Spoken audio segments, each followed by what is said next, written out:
नमस्कार। Live cities के खास कार्यक्रम बिहार की बात में आपका स्वागत है। मेरा नाम गरिमा भारती है और आज बिहार की बात के इस एपिसोड में मेरे साथ जुड़े हैं वरिष्ठ पत्रकार रवि उपाध्याय। सर, बहुत बहुत स्वागत है आपका हमारे कार्यक्रम बिहार की बात में।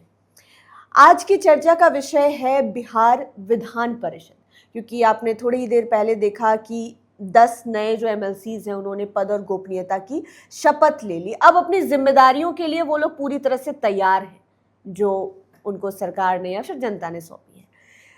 लेकिन उस पर विस्तार से जाने से पहले मैं एक सवाल आपसे करना चाहूंगी। आपने आज देखा कि पवन सिंह भी पहुंचे शपथ लेने के लिए। पावर स्टार बोला जाता है उनको, लेकिन पावर स्टार क्या नियमों के दायरे में नहीं आते हैं? क्या पावर स्टार मुख्यमंत्री और जो भी उनसे वरिष्ठ लोग हैं उनसे भी लेट से पहुंचते? ये कहाँ का नियम है? नहीं, देखिए, पावर स्टार जो पवन सिंह जिनकी आप चर्चा कर रही हैं, वह हमेशा इसी तरीके से लेट चलते हैं। वो लेट इस लिहाज से चलते हैं कि एक तो उनको राज्यसभा जाना था, चले गए, बिहार विधान परिषद के सदस्य हो गए। अब देखिए, लेकिन तब है कि वह भी उच्च सदन है, राज्यसभा भी, बिहार विधान परिषद भी उच्च सदन है। लेकिन फर्क तो है। हाँ, फर्क है, वही बड़ा फर्क है। बिल्कुल बिल्कुल हम बता रहे हैं। तो लेकिन गिरते पड़ते वह पहुंचते हैं, लेट पहुंचते हैं। और आज भी आपने देखा यह कि किस तरीके से पवन सिंह को आज शपथ ग्रहण समारोह में, अपने ही शपथ ग्रहण समारोह में उनको पद एवं गोपनीयता की शपथ लेनी थी, लेकिन उसके बावजूद वह देखिए किस तरीके से भाग दौड़ करते हुए, जबकि मुख्यमंत्री पहुंच गए, तमाम सम्राट चौधरी के कैबिनेट में जो मिनिस्टर थे वो गए, पहुंचे। सभापति को तो खैर ओथ दिलाना था, इसलिए वह पहले से पहुंचे हुए थे, बिहार विधान परिषद के जो सभापति हैं। लेकिन सर, कायदे में तो सीनियर हुए ना उनके। बिल्कुल बिल्कुल, वही उस पर हम भी आ रहे हैं। और देखिए, विधानसभा के अध्यक्ष हैं प्रेम कुमार, वह भी बैठे हुए थे, लेकिन पवन सिंह जो है सो लेट पहुंचे। अब लेट पहुंचने का भी बड़ा बेहतर उन्होंने एक्सक्यूज दिया है, बहुत बेहतर तरीके से बात कही है कि नहीं, जो मुख्यमंत्री का कारकेट था तो इस लिहाज से उनकी गाड़ी को पीछे कर दिया गया। तो भैया, आप जब कारकेट मुख्यमंत्री का था, या तो सब लोग जानता था कि एनडीए के 9 जब एमएलसी उच्च सदन के सदस्य बनेंगे तो उसमें मुख्यमंत्री आएंगे, तमाम बड़े बड़े चेहरे दिखाई पड़ेंगे वहाँ पर, तो ऐसे में भीड़ भड़क्का होगी, तमाम तरह की मुकम्मल व्यवस्था की गई थी। आप बिहार विधानमंडल में या यहीं पर बिहार विधान परिषद भी है, तो आप सचिवालय के मोड़ से ही वहाँ से आपको पुलिस की बंदोबस्त सुरक्षा व्यवस्था की गई थी, आने जाने वालों को पूरा चेक किया जा रहा था। और ये बिहार विधान परिषद का जो एनेक्सी, जिसको उप माने भवन बोला जाता है, उसी में यह समारोह हो रहा था।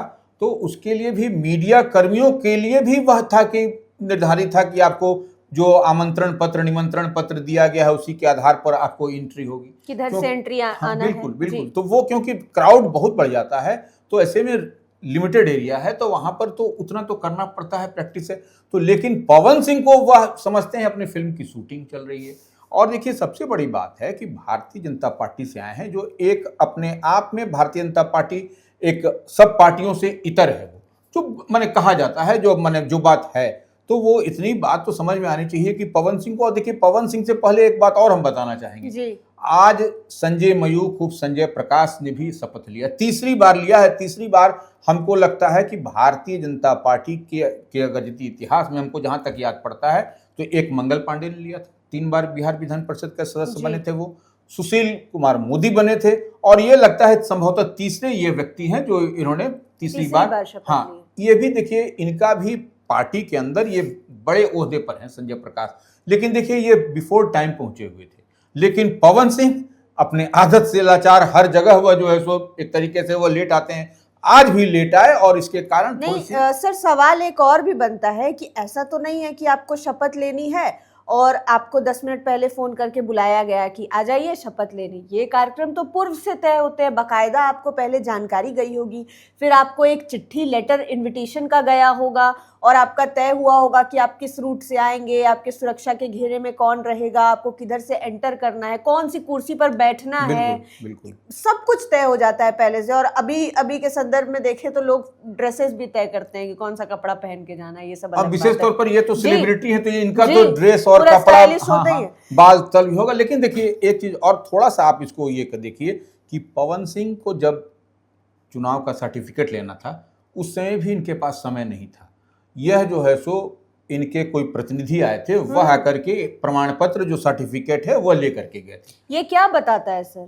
निशांत कुमार की हम बात करें, निशांत कुमार की तस्वीरें पूरे सोशल मीडिया पे कि कैसे उन्होंने ऐसे सर्टिफिकेट पकड़ के तस्वीरें खिंचवाई थी। उनके पिता इतने लंबे समय तक बिहार के मुख्यमंत्री रहे, और अगर हम लोग थोड़ा कैजुअली सोचें तो बहुत बड़ी बात नहीं है निशांत कुमार के लिए एमएलसी बन जाना, लेकिन वो आज भी समय पर पहुंचे थे, उन्होंने पूरे प्रोटोकॉल का ध्यान रखा, और वो उस दिन सर्टिफिकेट, ट्रोलिंग चाहे कितनी भी हो जाए, लेकिन अनुशासन के मामले में वो बिल्कुल ठीक नजर आ रहे हैं। और अनुशासन की बात करें, हम लगातार देखते हैं, सुनते हैं प्रधानमंत्री नरेंद्र मोदी के बारे में कि कितने घंटे काम करते हैं, कितने बजे जग जाते हैं, व्यायाम करते हैं, दफ्तर पहुंचते हैं, यहाँ जाते हैं, वहाँ जाते हैं, और बीजेपी के अन्य जो भी बड़े नेता हैं, एक ओहदे पर पहुंचे हुए नेता हैं, तो एक और जहां पवन सिंह जिस पार्टी से आते हैं वहां पर नेताओं ने एक सेट कर दिया है, पैरामीटर सेट कर दिया है कि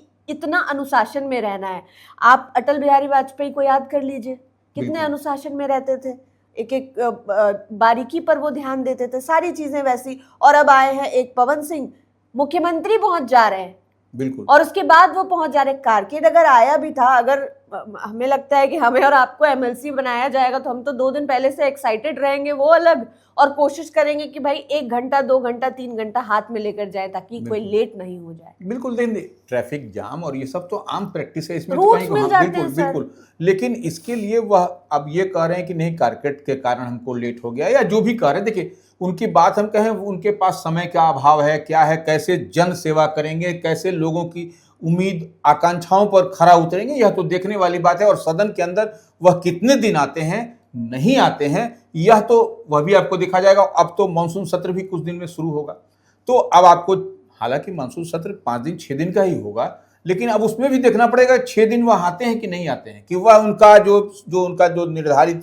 सीट होगा बिहार विधान परिषद में वह खाली ही रहेगा। यह भी देखने वाली बात होगी, क्योंकि कैसे आएंगे, क्या करेंगे, यह अपने आप में पवन सिंह की जब आप चर्चा करिएगा तो कुछ न कुछ आपको उसमें मसाला मिलेगा। सर, पवन सिंह की जब हम बात करते हैं तो उनके कई सारे समर्थक हैं। जब एमएलसी उनको बनाए जाने की घोषणा हुई तो लोग बहुत खुश थे, बहुत तारीफ कर रहे थे और एक अलग तरीके की खुशी मना रहे थे, उनके फैन हैं। लेकिन ये चीज़ सोचना और समझना बहुत अलग है कि एक इंसान बतौर कलाकार बिल्कुल अलग होता है और एक इंसान बतौर राजनेता उसकी जिम्मेदारियां बिल्कुल अलग होती है। आपने कहा कि मॉनसून सत्र में दिखेंगे या नहीं दिखेंगे, अगर नहीं दिखेंगे तो ये जो लोग उनको सपोर्ट करते हैं, जो लोग उनके एमएलसी बनने पर खुश हैं, जो लोग चाहते हैं कि शायद पवन सिंह ज़मीनी मुद्दे उठाते हुए दिखाई दे, उनके हक में बात करते हुए दिखाई दे, उनके साथ तो ये धोखा हो जाएगा, गलत हो जाए। भले वोटिंग ना हुई हो, वोटिंग लोगों ने ना की हो, लेकिन he is there for the people. बिल्कुल, ये देखिए विधानसभा कोटे से वह जीत करके आए हैं, जो एमएलसी वाला जो चुनाव हुआ है, द्विवार्षिक चुनाव, उसमें विधानसभा कोटे से, और इसमें विधायक ही चुनते हैं जी। तो ये इतनी बात समझ लीजिए, उनको जन सरोकार से हमको नहीं लगता है कि उनको मतलब है। उनके पास लोग पहुंचते कितने होंगे यह भी जानने वाली बात है। इनका ठीक है, फैन फॉलोइंग बहुत है उनकी, इस बात को हम मानते हैं, इससे हम इनकार नहीं करते, लेकिन वो आम आवाम से, गरीब गुड़वे जो समाज के अंतिम पायदान पर बैठे हुए व्यक्ति से वह क्या कनेक्ट करते हैं, यह तो सवाल बनता है, क्योंकि उनके पास जा ही नहीं पाएंगे। अरे हम और आप जैसे मीडिया वाले भी उनके पास नहीं जा पाते हैं, उनके पास वही जाते हैं जो सिलेक्टेड होते हैं और जो उनके आसपास इर्द गिर्द रहते हैं, वही लोग जा पाते हैं। या उनका जो भाया मीडिया जिसको चाहेगा, वो गरिमा मलिक को क्यों बुलाएगा, वो रवि उपाध्याय को क्यों बुलाएंगे, नहीं बुलाएंगे, हम जानते हैं इस बात को। हाँ, गरिमा भारती को नहीं बुलाएंगे निश्चित रूप से, सॉरी, वो आप इतनी बात मान के चलिए कि इतनी बात हम जो समझते हैं वह उनके पास में आम आदमी की पहुंच नहीं है, बात हम समझ में हमको आती है। यानी जिनको जन सरोकार से बहुत ज़्यादा मतलब नहीं होगा, वो सवालों के जवाब देने से भी डरेंगे। जो चहेते लोग ना हो और वो पहुंच जाए और सवाल कर ले तो दिक्कत होती है। खैर, ये आने वाला समय बताएगा सर, हो सकता है बहुत अजूबे भी हुए हैं दुनिया में, क्या पता अचानक से पवन सिंह लोगों की बात भी करने लगे, पूरे मॉनसून सत्र में प्रेजेंट भी दिखाई देने लगे, तभी ड्रास्टिक चेंज होगा। वही मैं कह रही हूँ कि कुछ भी हो सकता है, पॉसिबिलिटीज कुछ भी है, लेकिन अभी तक जो दिखाई दिया उसके बारे में आपने बात की है। आज एक तरीके का आगे हम बढ़ते हैं, सदन में पूरे उस कैंपस में एक शक्ति का अलग प्रदर्शन भी दिखाई दिया। क्या लगता है कि आज के शपथ ग्रहण के बाद क्या कुछ बदला बिहार की राजनीति में, क्या कुछ नया देखने को मिलेगा? नहीं देखिए, आज जो शपथ ग्रहण दिखाई पड़ा इसमें आपको 10 सीट की हम लोग बात कर रहे हैं कि 10 सीट जो है सो थी, उसमें 9 सीट आपको एनडीए के पास में गई है। एक सीट राष्ट्रीय जनता दल रिटेन की है, रिटेन ही हम कहेंगे क्योंकि एक 2 सीट उसके पास में थी। मोहम्मद फारूक जो आरजेडी से थे उनकी वो नहीं उसको बचा सका। इन लोगों के पास में जो गणित है, जो विधानसभा का गणित है, जो नंबर ऑफ सीट से उस लिहाज से तो एक ही सीट इनको बनता था। तो सुनील कुमार सिंह जो आरजेडी के थे, वह सिटिंग एमएलसी थे, वह अपनी किसी तरीके से प्रतिष्ठा को बचा सके, इतनी बात आरजेडी बचाई एक सीट लेकर के। लेकिन कांग्रेस तो चली गई। कांग्रेस के पास में एक सीट था जो डॉक्टर समीर कुमार सिंह, वह जो है सो नहीं कांग्रेस बचा सकी, वो चली गई सीट। तो ये देखिए इस बार का जो बिहार विधान परिषद का जो आंकड़ा बताता है, ये देखिए आपको जितने भी जेडीयू से हम बात करें, जेडीयू में देखिए कि आपको जो कुमुद वर्मा है, प्रोफेसर गुलाम गौस हैं, भीषम सहनी है, तमाम चेहरे आपको फिर से रिपीट नहीं किए गए, सब नए लोग आए हैं उसमें। इसी तरीके से भारतीय जनता पार्टी की अगर हम बात करें तो आप देखिए संजय मयूख की बात करिए, एक तो छोड़ दिया जाए तो फिर उसमें आपको सारे के सारे नए चेहरे हैं। तो ये तो हम लोग समझ पा रहे हैं। और लोक जनशक्ति पार्टी रामविलास एक अशरफ अंसारी को दिया है, अंसारी समाज को दिया है। तो ये जो चिराग पासवान की पार्टी है उसने दिया है। तो इतनी बात हम लोग समझते हैं कि क्या देखिए एनडीए ने किस तरीके से जो बिसात बिछाई है, जो पॉलिटिकल बिसात की हम लोग बात करते हैं, अंसारी समाज को, जो मुस्लिम समाज होता है, एनडीए को वोट करे ना करे अलग विषय है, लेकिन इतनी बात मान लीजिए कि वह तो एक तो दे दिया चिराग पासवान ने। तो ये चिराग पासवान ने जो अपने पिता का जो श्रद्धेय रामविलास पासवान से जो सीखा है, उसको उन्होंने पूरी तरीके से आपको राजनीति में ब्लूप्रिंट तैयार किया। उसी पर देखिए कि अशरफ अंसारी को एक ही सीट उनको मिली है, तो एक सीट वह अशरफ अंसारी को दिया उन्होंने। सर, जैसा कि आपने बताया कि रिपीटेशन नहीं हुआ है, बीजेपी में भी, जेडीयू में भी और लोजपा में भी नए चेहरे दिखाई दे। आरजेडी की बात करें तो सुनील कुमार सिंह, डॉक्टर सुनील कुमार सिंह पुराने हैं। तो एनडीए ने एक नया फॉर्मूला अपनाया है फ्रेश फेसेस का। बिल्कुल। और अगर आप सोशल मीडिया को देखेंगे या फिर जनता के मिजाज को समझने की कोशिश करेंगे तो आजकल की जनरेशन जो है वो बहुत ज़्यादा ऊब गई है पुराने लोगों को देखते देखते। उन्हें ये नहीं पता कि काम कैसा हो रहा है, नहीं हो रहा है। उन्हें ये उम्मीद है कि कोई नया आएगा तो शायद कुछ बदलेगा, कुछ नया बदलाव होगा। और क्या लगता है कि ये जो नए फेसेस आए हैं वो किसी ना किसी तरह से कारक बनेंगे राजनीति और बिहार की व्यवस्था में बदलाव की? देखिए, ये अगर यदि आप पूरे तौर पर देखिएगा तो सामाजिक समीकरण को भी साधने की कवायद एनडीए ने की है। आप देखिए कि किसको किसको दिया है जेडीयू ने, आप देखिए कि बीजेपी ने किसको किसको दिया है। और जैसे हम तो एग्जाम्पल के तौर पर हमने बताया कि चिराग पासवान ने किस तरीके से अशरफ अंसारी को दिया। ये एक बेहतर मैंने सजाया है, गुलदस्ता जो बनाने की बात हम लोग कहते हैं, तो गुलदस्ता एक प्रेजेंट किया है एनडीए ने अपने, कि अंसारी को भी दिया, पिछड़ा को दिया, आपको दलित को दिया, फिर आपको जो अपर कास्ट में स्वर्ण समाज से आपको दिया, संजय प्रकाश को दिया, पवन सिंह को दिया राजपूत से। तो यह एक गुलदस्ता बनाने की कवायद एनडीए ने निश्चित रूप से की है। ये चीज एक बताता है कि कैसे एनडीए मजबूती के साथ इसी तरीके से नहीं 10 में से 9 सीट वो लेकर के आई है। ये कुछ न कुछ उसके पास में गणित है और उस गणित को उन्होंने वॉमिट किया है, उस गणित को उतारा है और जो ब्लूप्रिंट तैयार किया है वह निश्चित रूप से उच्च सदन में ये लोग रहेंगे।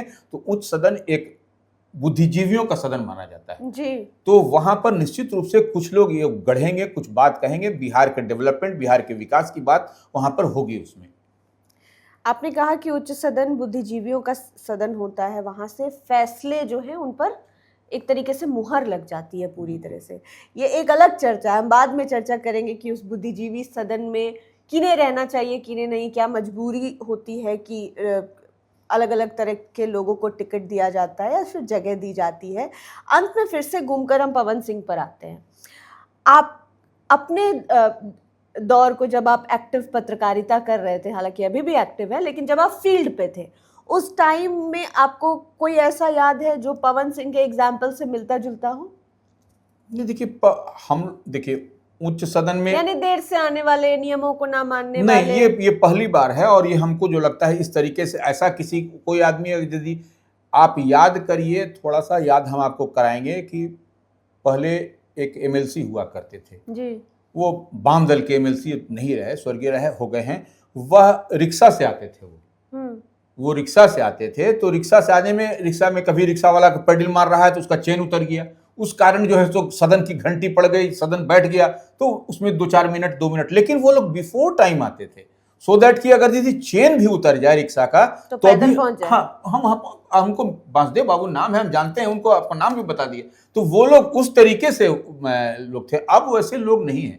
तो अब इसको क्या कहें, सत्ता सुख का कह दे या कुछ मन मिजाज बढ़ा हुआ, अब इस तरीके से लोग आ रहे हैं। लेकिन फिर भी हमने आपको एग्जाम्पल के तौर पर बताया कि निशांत कुमार को देखिए, वह भी पहुंच गए थे। सम्राट चौधरी कैबिनेट में मिनिस्टर हैं, वह पहुंच, नीतीश कुमार के पुत्र हैं, लिगेसी उनके पास में है, निशांत कुमार के पास में। यह आपको है, आपको देख रहे हैं कि आपको संजय मयूख हैं, वह देखिए बिफोर टाइम आए हुए हैं। और ये पवन सिंह जो है, इसको इनके साथ में क्या लोचा है कि ये लेट करते हैं सर्टिफिकेट, जब प्रमाण पत्र लेना होता है तो कोई दूसरे आदमी आकर के लेते हैं। तो यह कुछ न कुछ तो दर्शाता है, बताता है कि यह कैसे उच्च सदन में कैसे जन सरोकार का मसला, रोड, सड़क, पानी, बिजली या इस तरह के मसले मिसाइल को कैसे रखेंगे, कैसे सवाल उठाएंगे, यह देखने वाली बात होगी। ऐसा तो नहीं है कि एमएलसी की सीट को उस तरीके की वैल्यू और इज्जत नहीं दे रहे हैं? नहीं, देखिए, अभी हमको लगता है कि इनके पास में यह जानकारी, इनको समझ में आता होगा कि उच्च सदन माने राज्यसभा ही, लोकसभा ही बहुत बड़ी बात है। विधानसभा विधायक जानते होंगे, विधान परिषद हमको लगता है जानते होंगे कि भी नहीं, अगर जानते होंगे तो इतना विलंब से नहीं, उनको शायद ये अनुभव नहीं होगा कि मुख्यमंत्री भी पहुंचेंगे। यह भी हो सकता है, कोई बहुत बड़ी बात नहीं, लेकिन उनके लेफ्ट राइट रहने वाले लोगों को निश्चित रूप से जानकारी होगी कि भाई मुख्यमंत्री होंगे, तमाम सदन के बड़े नेता होंगे, लेकिन कैसे विलंब हुआ यह तो वही बेहतर बता सकते हैं।